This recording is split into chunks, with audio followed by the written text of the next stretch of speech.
பெருமானார் இந்த ரமலானை வரவேற்றிருக்கிறார்கள். சஹாபாக்கள் எல்லாம் அமர்ந்திருக்கிறார்கள். இப்போ நபி சஹாபாக்களை பார்த்து கேட்டார்கள், சுப்ஹானல்லாஹ், ரமலானை வரவேற்பது நபியுடைய சுன்னத், ரமலான் வருகையை கொண்டு சந்தோஷப்படுவது நபியுடைய சுன்னத்.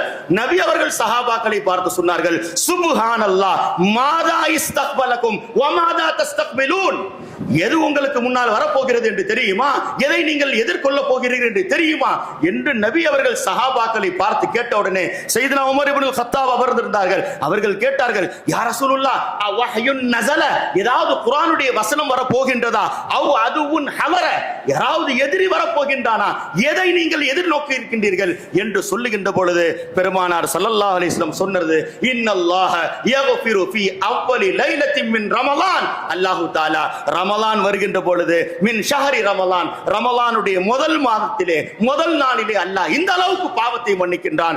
லிகுல்லி அஹ்லி ஹாதிஹில் கிப்லா, அல்லாஹ் யாரையும் பார்ப்பது கிடையாது, பாவிகளை பார்ப்பது கிடையாது. முஸ்லிமான கிப்லாவை முன்னோக்கி தொழுகின்ற எல்லாருடைய பாவத்தை அல்லாஹ் முதல் நாளிலே மன்னிக்கிறான் என்று சொன்னால் ரமலான் மன்னிப்பதற்காக வந்தது. பேர் வேண்டுமானால் முதல் பேர் ரஹமத்தாக இருக்கலாம், நடுப்பத்து மக்ஃபிரத்தாக இருக்கலாம், கடைசி பத்து இத்காக இருக்கலாம். பெயர் தானே வேற தவிர ரஹமத்திலும் மன்னிப்பு தான் இருக்கிறது, மக்ஃபிரத்திலும் மன்னிப்பு தான் இருக்கிறது.